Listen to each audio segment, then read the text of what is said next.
Okay, good afternoon everyone, and welcome to our second Brexit webinar in partnership with InterTradeIreland. My name is Colm Shannon. I'm the Chief Executive Officer of Newry Chamber of Commerce and Trade, and delighted to join you this afternoon from our office in Granite Exchange in Newry. Today's webinar will focus on Brexit and the services sector. I'm joined by Graeme Belshaw, Department for the Economy, and Feargal McCormack, Managing Director of PKF-FPM and the immediate past President of the Chartered Accountants in Ireland. You're both very welcome. Our session today is supported by InterTradeIreland, and we'll also be joined at the end of the session by their Brexit manager, 𝗣𝗔𝗡𝗥𝗦, to give us an update on the support available to businesses. Turning now to our theme, the service sector and the potential impact of Brexit on this sector is an area which is often overlooked, but the sector plays a significant part in our, not just the Northern Ireland economy, our local economy here in Newry as well. In 2018, it's estimated that the Northern Ireland service sector had external sales of 6.5 billion, with around 2.5 billion being exports. So you can see, the significance of the sector, and sometimes it is overlooked in favour of manufacturing and other areas, which are obviously important, but equally services is significant too. Graeme will start our webinar with a presentation on the research commissioned by his department on the potential impacts on Northern Ireland's tradable services sector as a result of the UK's exit from the EU. Feargal will then discuss his company's experience.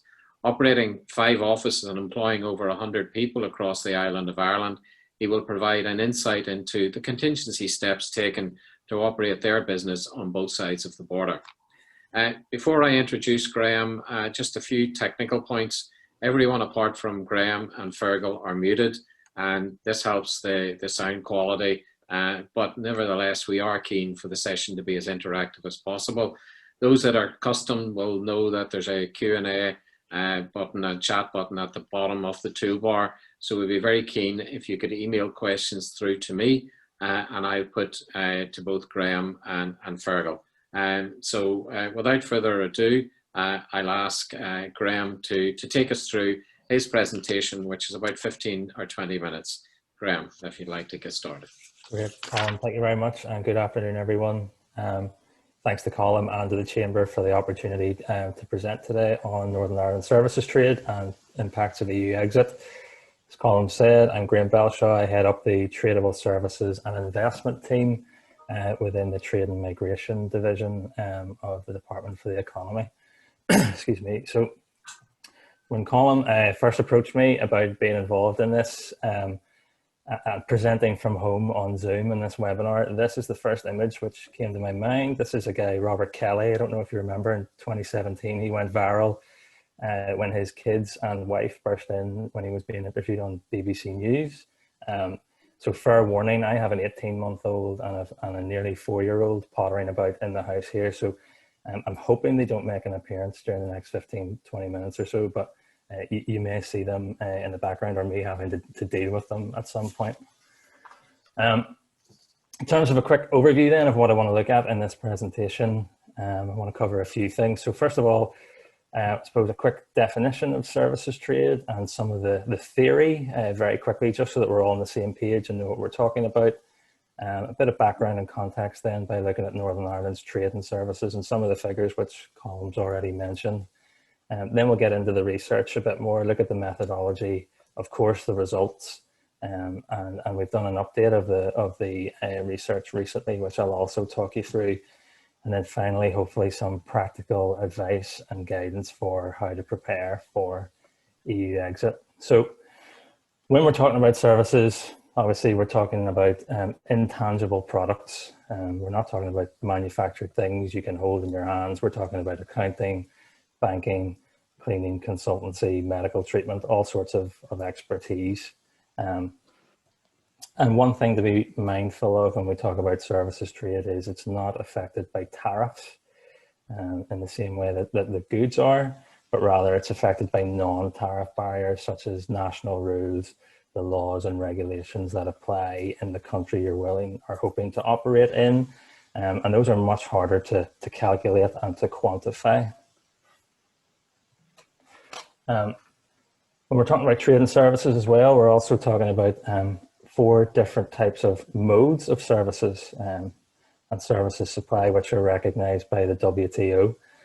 So there's a diagram here on the slides just to set that out. So mode 1 is cross-border supply, and that's supply of services in its purest form, where there's no movement of an individual. So for example, if I'm based in NI and I hire a graphic designer in the US, he never leaves the US, I never leave here, but he supplies me with the website or the graphics or the design that I need.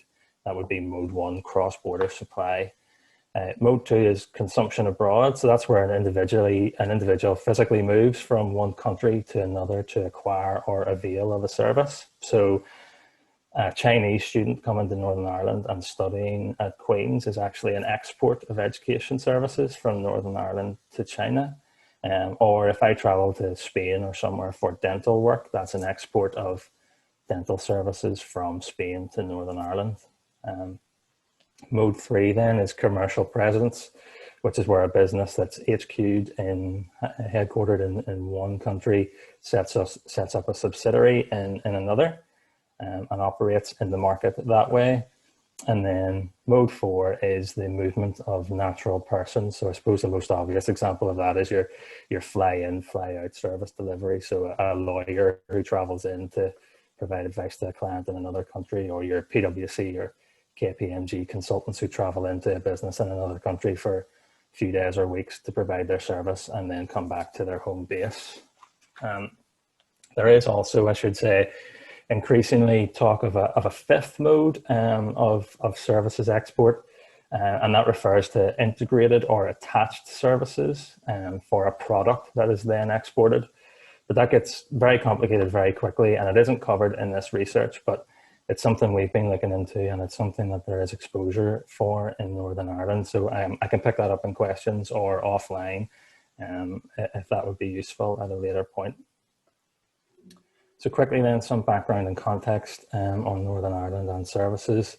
So much like the rest of the UK, Northern Ireland is a services economy, and it's reliant on the services sector.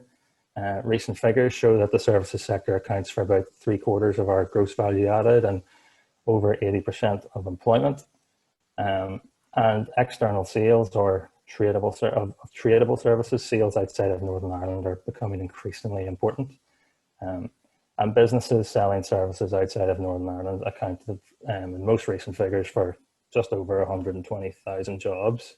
Of course, you'll see in the slide there, I'm caveating those numbers by saying those were from pre-COVID. So we haven't seen the impact of that on the local economy, but we'll see that play out in the not too distant future. In terms of our external sales then, we sell about 6.5 billion of services outside of Northern Ireland every year.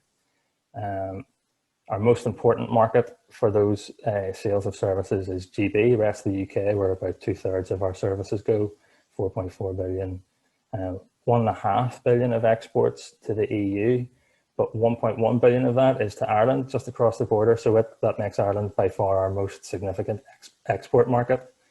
And then a further 600 million to the rest of the world markets. Unfortunately, our data on that is really poor, and I can't provide you much of a breakdown, but common sense would say probably the US is a significant chunk of those exports.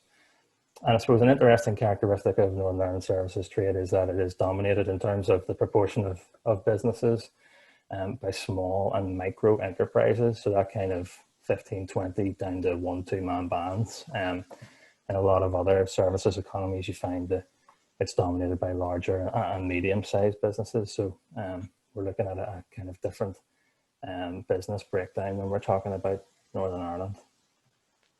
So given all of the above that I've gone through, I've been concerned for quite a while that the impact of EU exit on our services trade is being missed. We like to say internally that 90% of the conversation around Brexit has been about 20% of the economy.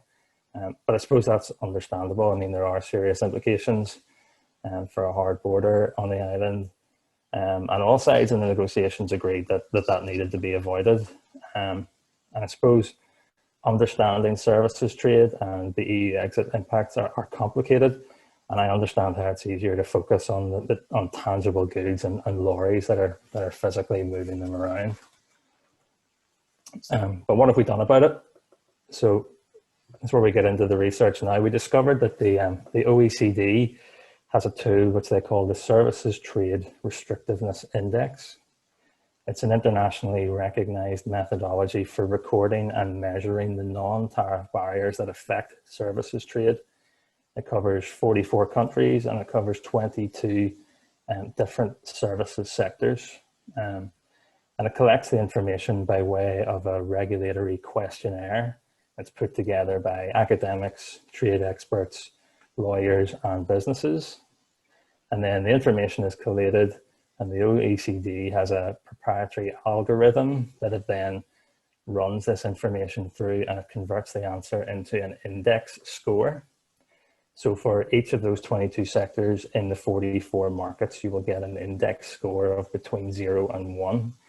If the index score is 0, it means that market is totally open for anyone looking to trade services from outside that country in that sector.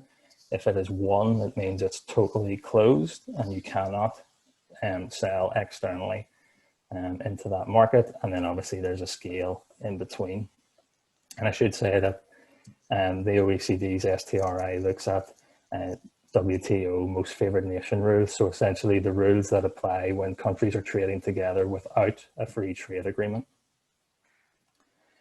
And those non-tariff barriers, those restrictions, the regulatory questionnaire that's completed looks at those non-tariff barriers under these 5 headings. So restrictions on foreign entry. So can an external business set up? How hard is it? What are the rules they have to comply with? Restrictions around the movement of people. So can my consultants or my lawyers fly in, fly out? Do they need visas or licenses? How long does it take? How arduous a process is it? Under other discriminatory measures, there are a whole load of ones that are maybe particular to one of the sectors that's covered, but one that comes up often is around rules around data transfer and moving personal data in and out of countries. Barriers to competition and things that come up in there are rules around access to public procurement, for example, and then regulatory transparency. How easy is it to know and understand the rules and be kept up to date with the changes so that you're complying with them?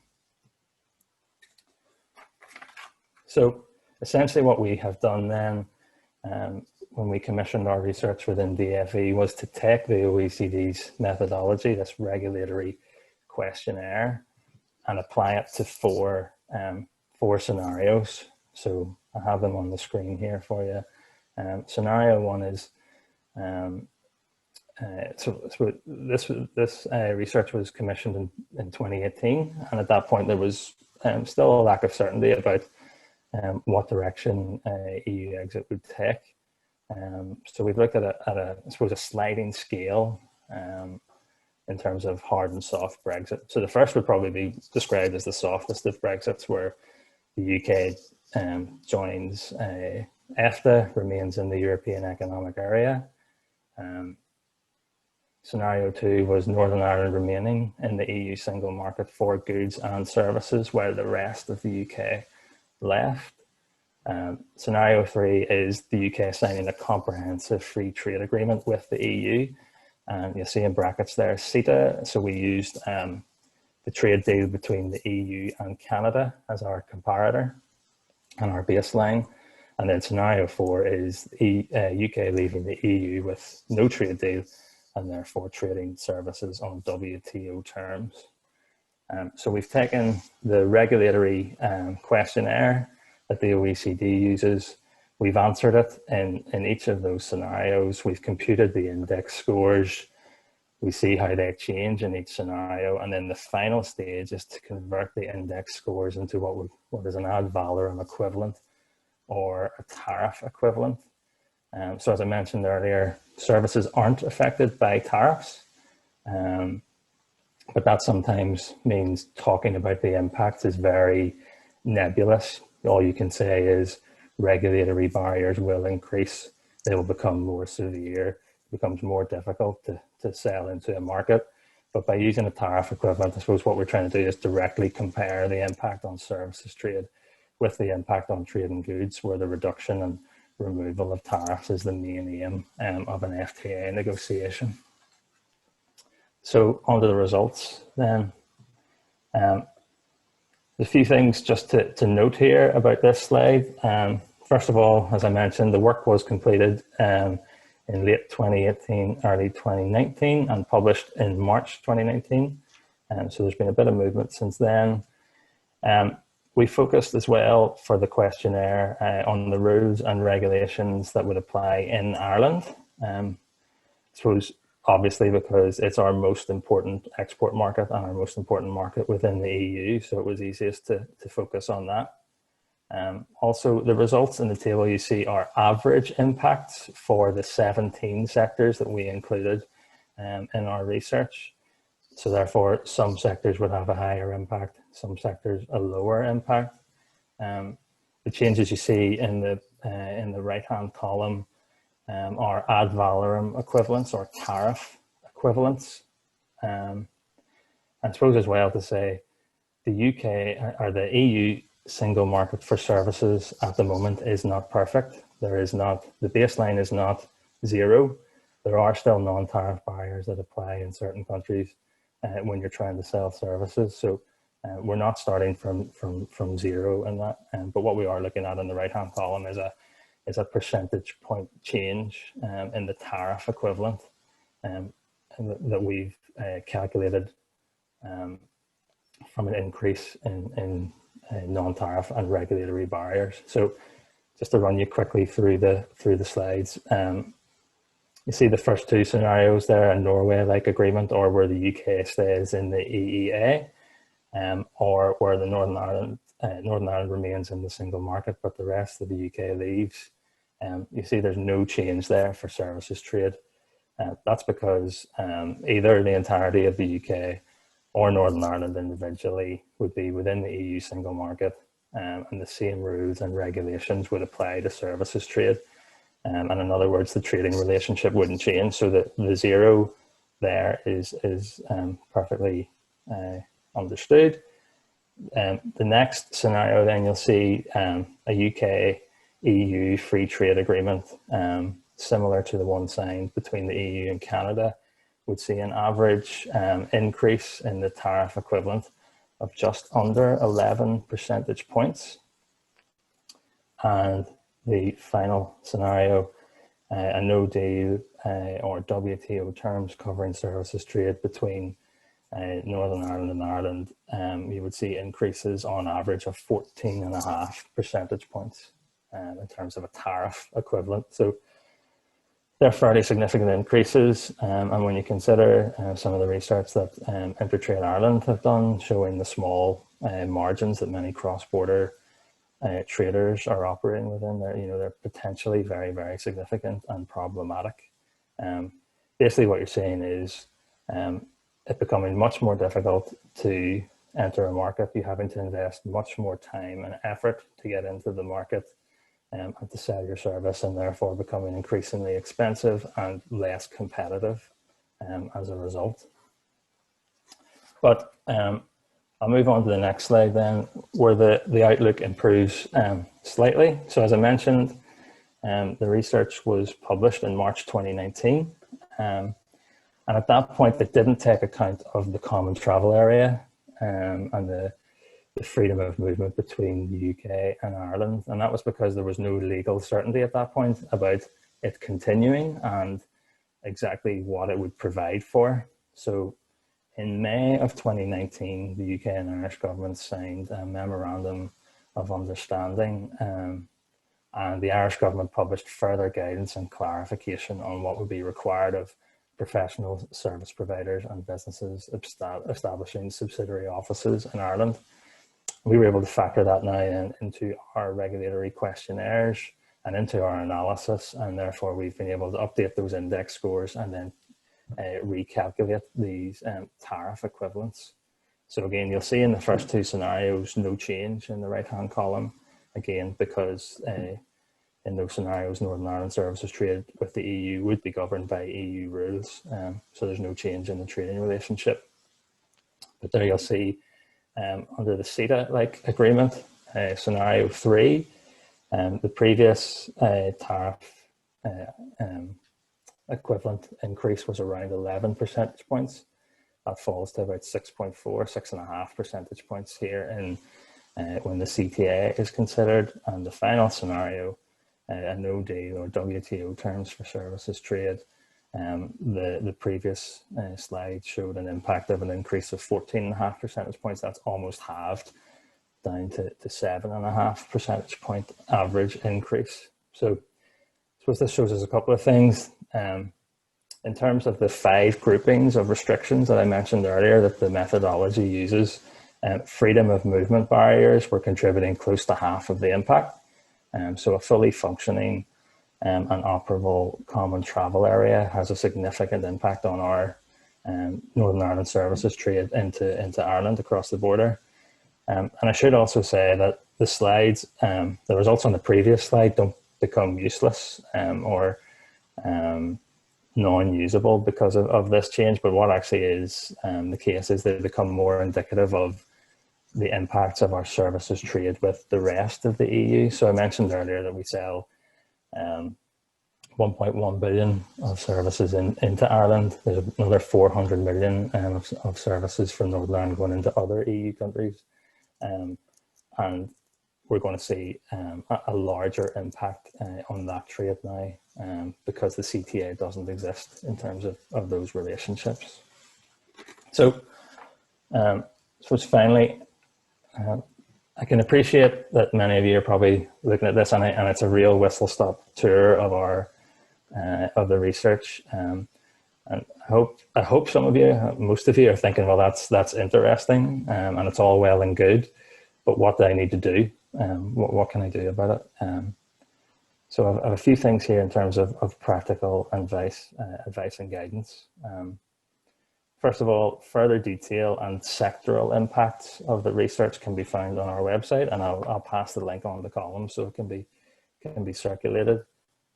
So again, what I've shown you is the average impacts, but the results for accounting and audit, ICT services and legal services, they all vary. So you can go into the website and you can see much more detail around the 17 different sectors that were covered in the research and see where you fall within the spectrum. I'd also encourage you to look at the OECD's STRI website. They have a number of data visualization tools and databases which will show you the barriers which are likely to emerge. Not all will be relevant. Some barriers will relate to establishing your subsidiary office, but if that's not how your business operates, then that mightn't be as relevant. And again, the scores, that's because the scores are an average impact across those 4 modes of supply, which I mentioned earlier. One thing I would also say is I would start to plan for a no deal in terms of services trade. And that's not, I have to stress, a comment on the current trajectory of talks. And it's not an assessment of the likelihood of an outcome. But the research shows us here in our own research and also research the OECD has done, that there isn't a significant difference between no deal and a free trade agreement for services. So essentially what free trade agreements tend to do on services is lock in what is already set at a WTO level and then creates the space and the ground to reduce barriers, but they're not particularly successful in doing that. So if you're planning for a no deal, you're not going to be in a bad space should the UK and the EU agree a deal in the next few weeks and months. But finally then, some of the common issues that come up when we're looking at barriers to services trade. I've just listed 3 here. One is recognition of professional qualifications. So if your qualification needs to be recognized for you to operate in another market, within an EU market, the withdrawal agreement allows for any recognition which has already taken place or for which the process of recognition started before the end of the transition period to continue. So I would encourage you, if you haven't had your qualification recognised, you want to operate in an EU market, start the application process now at least. The issue for the recognition of professional qualifications will come post-transition for people who are newly qualified or newly applying to be recognised. That's when third country rules, which are much more restrictive, will come into place. The next one then is data transfer. So if your business regularly moves or receives data across borders, there's a real danger at the moment that the current free flow of data, of personal data, will be severely restricted. The UK is pursuing a data adequacy decision from the EU, but in the event it's rejected or delayed, you can get advice from the Information Commissioner's Office from their website on what you need to do in terms of setting up alternative transfer mechanisms to allow you to move personal data in and out of the EU. And another issue which comes up a lot is access to procurement opportunities. So the current UK negotiating mandate for the negotiations with the EU doesn't cover procurement. So even if we get a deal, we're looking at those procurement rules and procurement opportunities being governed by WTO arrangements, and that reduces protections for Northern Ireland or UK firms accessing EU procurement opportunities. So if that's part of your business model, I would start to look into ways of how you can protect that. And then finally, it would be remiss of me not to point to InvestNI or InterTradeIreland, who have a number of programs, business support programs to help you prepare for EU exit, and I would encourage you to get in touch with them. So I suppose all that remains for me to do then is to thank everybody, thank Colm again and the Chamber for the opportunity to talk about services trade and some of those impacts. I appreciate it was high level. I'm happy to deal with more specific questions in the rest of the session, or you can contact me offline. I'll provide Colm with my email address, and myself or my team within DFE would be happy to try and answer any questions. So thank you. Graeme, thank you very much for your presentation. I think the research clearly sets out the potential impacts for tradable services sector and the potential non-tariff and technical barriers which could emerge, and the cost implications for businesses operating in that sector.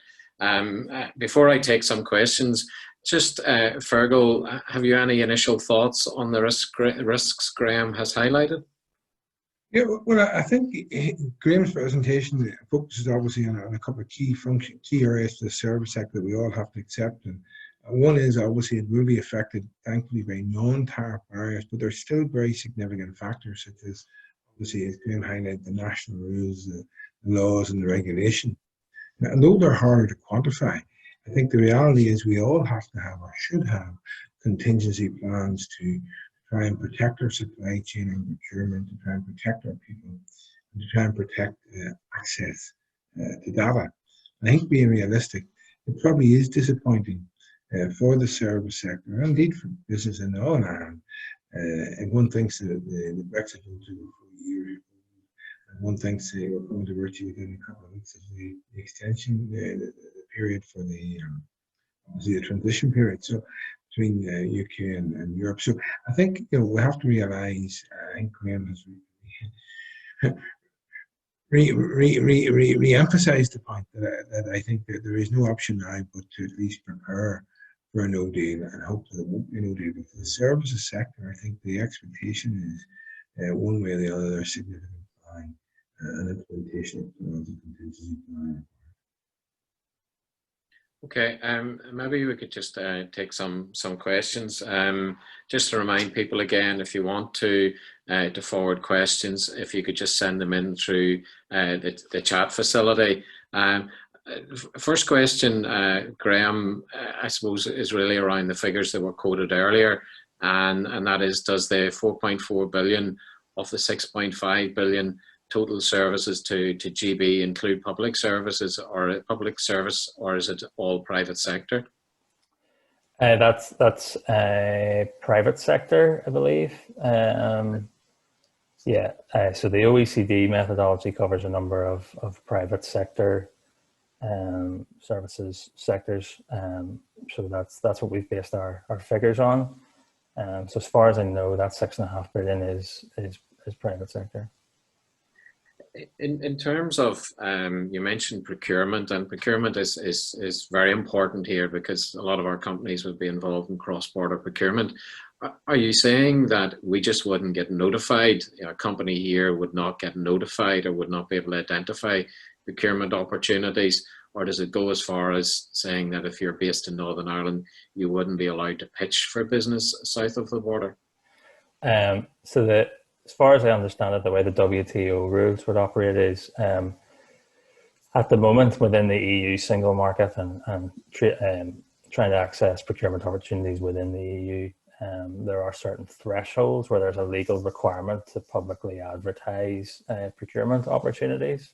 And those are fairly low amounts of money where that's still required, and every business within the EU should have the opportunity to see and avail of those opportunities, and there should be non-discrimination. It doesn't matter where the business is based that is applying for that procurement. They should all be treated on an equal basis.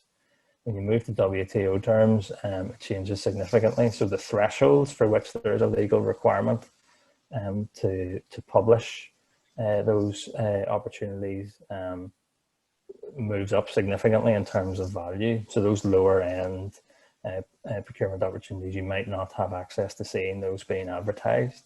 And then what also is removed is the non-discrimination protection. So it may be that a business applying and tendering for a procurement opportunity within the EU could be excluded for where they are based, and they would have no legal recourse against that. You mentioned the data transfer, which is obviously a significant issue, and in terms of the personal data, transfer of personal information. Do you think will that be sorted, or is it really just a significant time constraint in putting something like that in place with just a matter of months left? Yeah, so there are a number of issues now at play in the data transfer space. So the first is the process itself for data adequacy. The EU has a number of adequacy decisions with around 13 countries. And the process normally takes between 18 months and 2 years to complete. The UK's didn't kick off until March of this year and has to be completed by the end of October to allow for a ratification stage within the EU where the Parliament gets to review it. So the time scales are extremely condensed, and that makes it problematic and difficult. There was also a recent legal judgment by the ECJ in the 𝗦𝗣𝗘𝗥𝗦 case, it was called, which set a fairly worrying precedent for data adequacy for the UK, because there was previously an EU-US data sharing arrangement called Privacy Shield, and the ECJ judgment struck that down and ruled it invalid because of US intelligence services and their unregulated access to personal data that's transferred to the US from the EU. And the UK's intelligence legislation and access to data legislation for intelligence services has twice been found non-compliant with the EU Charter on Human Rights. So it is quite possible that an adequacy decision could at least be held up significantly, if not negated and rejected, because of that ECJ judgment and the precedent set around access to personal data of security services and intelligence services. So I think at the very least there is the potential for a gap in coverage. So if a decision is not reached by the end of the year, it may take a few more months to get over the line. But there also is an increasing risk that the UK will not get a data adequacy decision, and that will have significant impact on data transfers. Yeah, and I mean, this is really quite a complex issue, and most people think, oh gosh, it probably doesn't, too difficult. I'll put it in the too difficult box, but it could have significant consequences if you're a business that's involved in the transfer of personal information on a cross-border basis. And you mentioned the Information Commissioner's website, and obviously we can follow up with detail for people afterwards, but is there a specific bit within that would tell people about how they can put a contingency arrangement in place? Yes, absolutely. So there's a section on preparing for EU exit, and it talks about a lack of an adequacy decision, and there are within the GDPR regulations at an EU level other pathways for transferring data, one of which is the use of what's called standard contractual clauses, where you would have to have one in place with whoever's providing the data from the EU, and you're agreeing to hold that data to EU standards, even though the rules and regulations have maybe at a national level have been deemed not adequate. But you need to have that in place with whoever it is you share data with, and whoever shares it with you from the EU. The UK has already unilaterally said that data can transfer from the UK into the EU after transition period, and has deemed the EU standards adequate. It's information coming from the EU to Northern Ireland or to the UK that you need to be looking into at the moment. We've actually just completed a survey closed at the end of August of Northern Ireland businesses around preparedness for a lack of adequacy decision, and the numbers were worryingly low. So we had 2/3 of businesses who responded saying information from the EEA or the EU was important to their business. But only 6% of respondents had their contingency plans in place. 14% of respondents had done some work in that space, and 80%, or 4/5 of respondents, said they had done no contingency planning for a loss of access, free flow of EU data to their business. So we would be, in the next few months, actively encouraging business to think about that if it is important for them, and to use the advice and guidance that the ICO have provided. Well, I think a very clear message from today is don't be putting it in the difficult box and forgetting about it. It's do something now. You still have a couple of months left, and there is advice and support out there on the Information Commissioner's website. So I will send the link out to people, and they can follow up on that. But don't put it in the too difficult box and just forget about it, because it could have consequences for your business if you're involved in personal data transfer across any border. So I think that's important. I think, Graeme, at this stage, I will thank you for your contribution, and maybe if we could move back to Feargal. Feargal, I know you have a time pressure, and I promised to get you away by 1:20. So maybe if I could ask you about your company's experience operating across the island of Ireland. I mean, what steps have you taken to ensure your business continues to operate as close as possible in a post-transition whenever the EU or the UK leaves the EU? Before Colin, over the last few years, we've taken a number of quite significant steps. We've obviously established a formal separate Irish company. We've linked it to our UK company. That's very significant from a group structure point of view. It's very significant in terms of we have a number of UK and UK resident domiciled people controlling the business. So there's very smart tax planning required there. It's also fair to say that that's very important, that we do a lot of EU tender work, and therefore we had to say from getting it back simple to protecting our supply chain and procurement. We had to make sure we wanted a permanent establishment in the Irish market. Secondly, it has major implications for our professional qualifications in terms of audit qualifications. So again, we have personnel now located residing on an Irish payroll as well as obviously on Ireland UK payroll. Thirdly, we took a strategic decision, rather lucky in hindsight, to establish an island payroll centre of excellence, and in the subsequent coronavirus interruption scheme, and also the temporary subsidy worker scheme downstairs, which changed every drop. But that has proved very invaluable both to ourselves and to our client base, having that one unique all Ireland centre. And it's also fair to say that a number of the key points that Graeme touched on We're not perfect, we wouldn't be arrogant, but we have addressed, we have regularly updated contingency planning in terms of those key areas that I referred to earlier on: supply chain procurement, people, and access to that. Could maybe just touch on, I mean, COVID, Brexit, I suppose it's the perfect storm, but in reality, both are making businesses focus on their costs, their resources, the supply chains you mentioned, and access to their markets.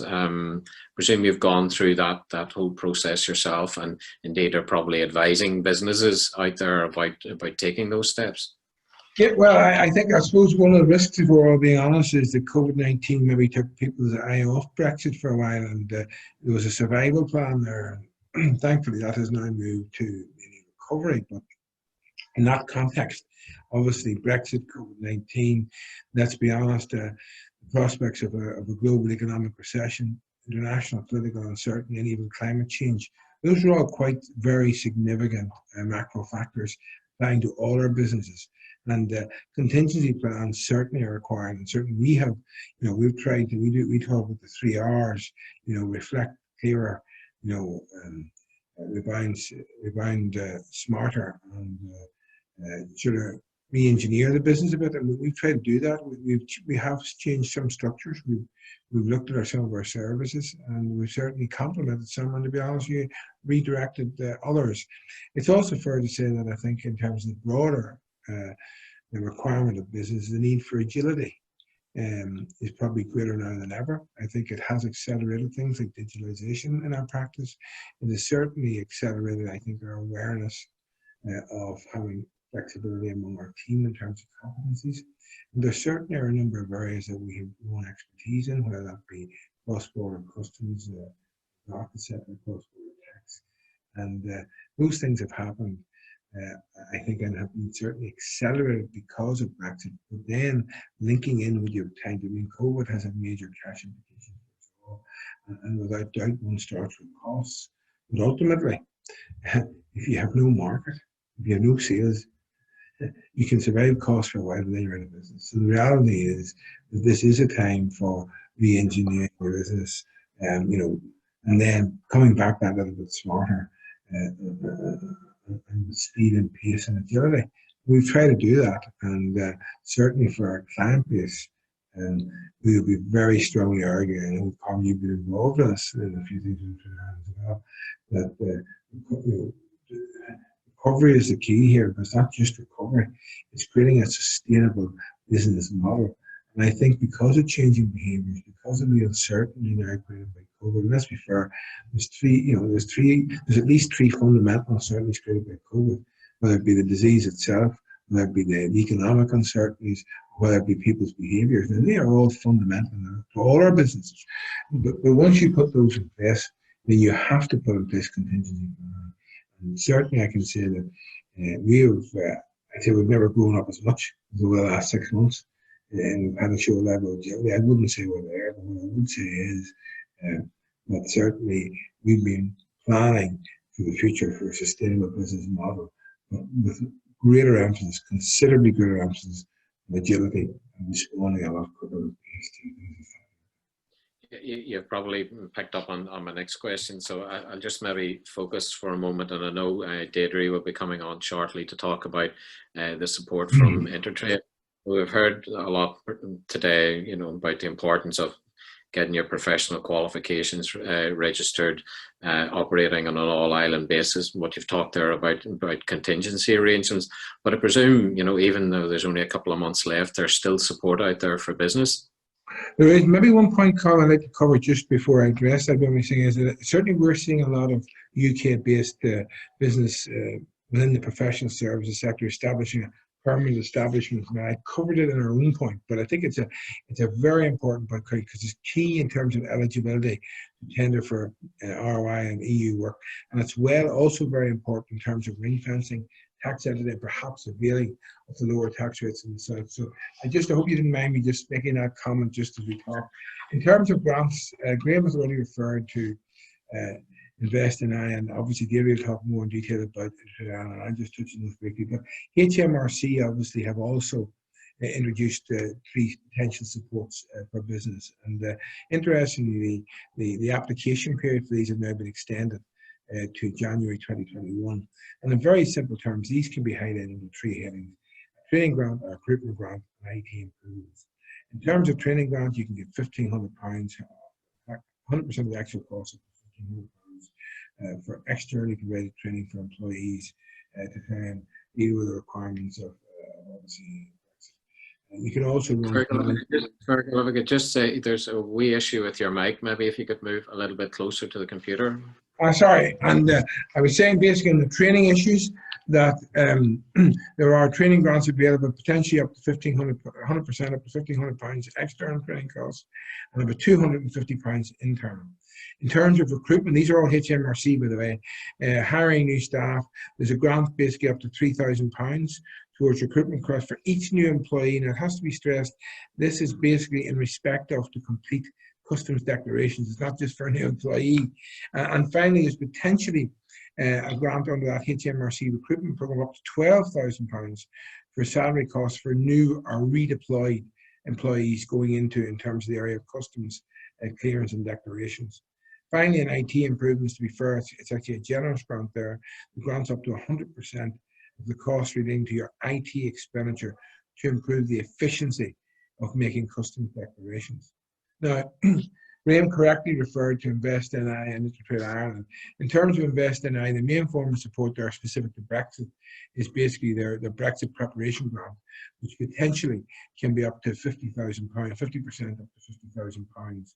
And it's basically used, it's there to help Invest NI clients strengthen their operational capability. From our experience, to be fair to Invest NI, they have been very keen to encourage their client companies to utilise this grant, and certainly it's been reasonably freely available.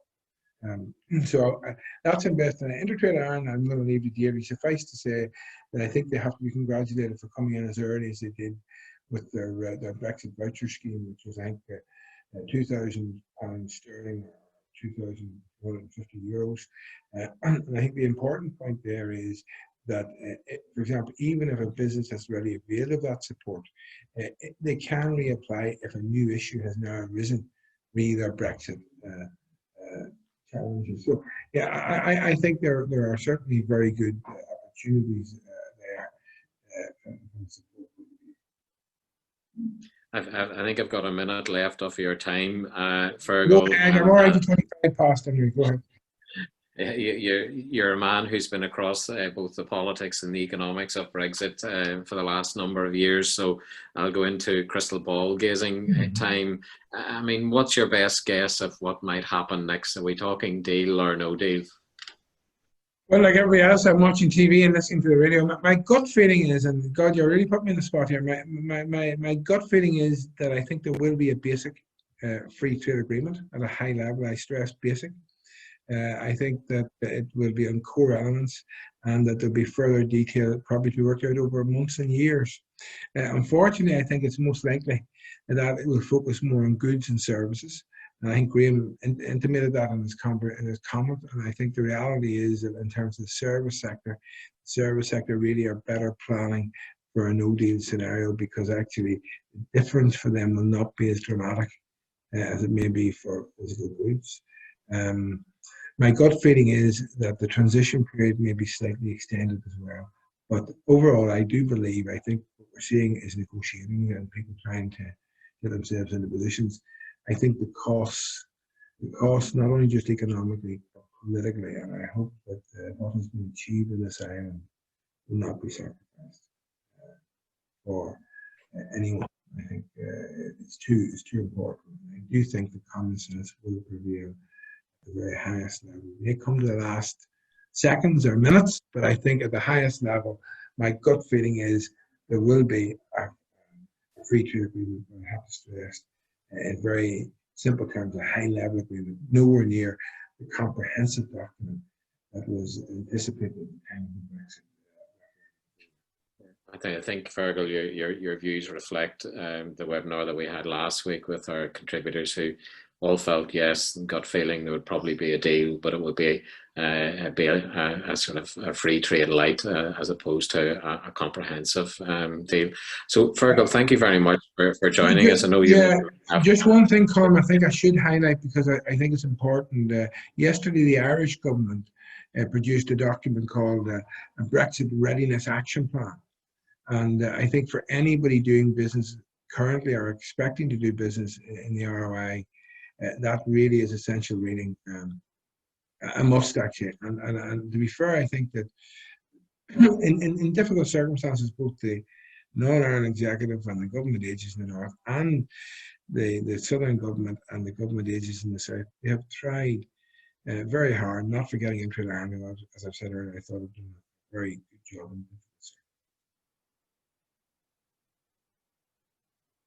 I think we've lost you there, Feargal. But yes, thank you for reminding me about the Brexit, the Irish government's Brexit readiness plan.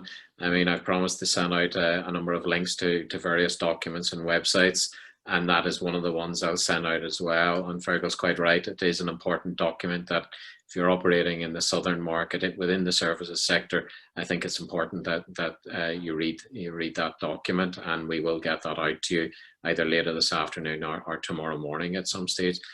So Feargal, thank you again for joining us, and thank you again for your usual valuable insight into the Brexit issue. Those that are looking at their screen will see that Deirdre has now joined us, has now joined the panel. You're very welcome, Deirdre, and thank you for your support and for internet support for this program of webinars that the Chamber is running. We've heard a lot about the challenges of Brexit, but even at this late stage, there's still support out there from Intertrade in terms of what businesses can do between now and the end of the year. Hi, Colm. First of all, thank you so much for giving me a few minutes, and thank you so much as well to Graeme and Feargal. I'm learning as well, and it's a really good update on the services. So there is support, and I suppose from my insight, I always come at it as a practical sort of side, listening and thinking about how a business is going to feel when they're hearing all of this. And so before I just mention the supports, I suppose I just wanted to say that there's a huge amount of information coming here, and if you just strip it all back to the practical things that you can do, which would be get informed, it's looking to find out what your risk is and mitigate your risk. And you can do some of those things yourself, and you can get support, and there is plenty of support out there. We've mentioned Invest NI, and we have InterTradeIreland. So just sort of what we're doing in InterTradeIreland with Brexit at the moment, £2,000 worth of consultancy advice. And if you were in the services sector, obviously as a business you'd be saying, well look, I'm still waiting on information, and I understand that's very frustrating, but we're getting very close to the end here. So we talked about public procurement, international clauses from data protection, jurisdiction of your company, professional qualifications, licenses if you need to register. So I would be saying use the supports to do the risk assessment on all of those things for your company. Get to know where your risks are and start to mitigate at where you can now. And just, as Feargal quite rightly said as well, if you've used the supports in the past to do something else, come back in again. The NI protocol has changed the position for many businesses. So, start to do the action now, because we're coming really to the final furlong. And the other thing I wanted to add as well is that I think we need to think about Brexit, but also COVID as well. And the two things are hand in hand at the moment. I know Feargal had also mentioned about re-engineering your business, and that is so key, because businesses can avail of both supports, number one, but number two, if they're used together collectively, you'll have a really good structural assessment, risk assessment plan of your business. So you can look at the cash flow implications, say for example in COVID, and you can go into the services then and have a look at what your business margins would be like if there was no agreement in the services sector. That's useful. In terms, could I just maybe pick up on the grant issue? Ďeithre, obviously transition will end at the end of December, and well, at this point, that's what the expectation is. Is there any expectation that the grant will finish then, or that it might carry over, because the impacts will continue? Yeah, well, look, Brexit is only the new trading relationship is only just beginning, and certainly we're not going to take the supports away when businesses need it most. So support is here.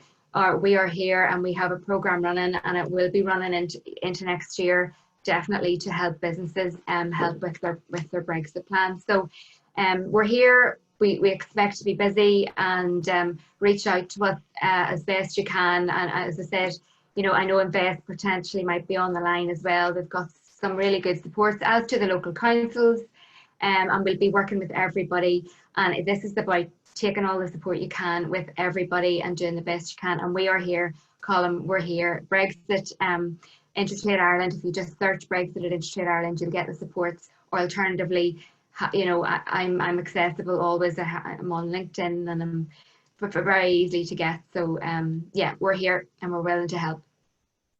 And just maybe one final question, and it's been touched on by both Feargal and Graeme, and that's the professional qualifications. And I think the Irish government has come out, and the UK government again, stressing about the importance of ensuring your professional qualifications are registered. Yeah, so it's just, I think on the last webinar I did mention to businesses that just a wee piece of practical advice would be to register for subscriptions to the government transition page. And what it does is it will give you every single update that they do. And for example, this morning they've just added in comments on professional qualifications, and they're linking you into Living in Ireland, and they're linking you into the government site in Ireland, and also the Citizens Advice site in Ireland. So it's just a little bit of a heads up. If you have your qualifications, you need to know, are you able to operate in the opposite jurisdiction? And if you're not, do you need to register? So it's just about awareness, Colm, and it's about, I suppose, the information and just being aware that you do, and in some cases may need to take action depending on your qualification and where you operate. Thank you, and thank you for joining us, Ďeithre. Just maybe as I'm summing up, while it might be quite technical and difficult, some of the issues we're facing, there's some clear messages that have come out of this afternoon around what Ďeithre has just talked about, the need to register your professional qualifications to ensure that you're recognised to operate in the South. If you haven't done that, there's still time to go ahead to do that.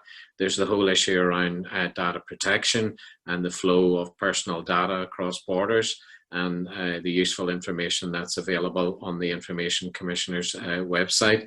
There's the issue around procurement and how you may be able to manage your way around that through what Feargal talked about, maybe providing a registered office south of the border, so that you can still access that.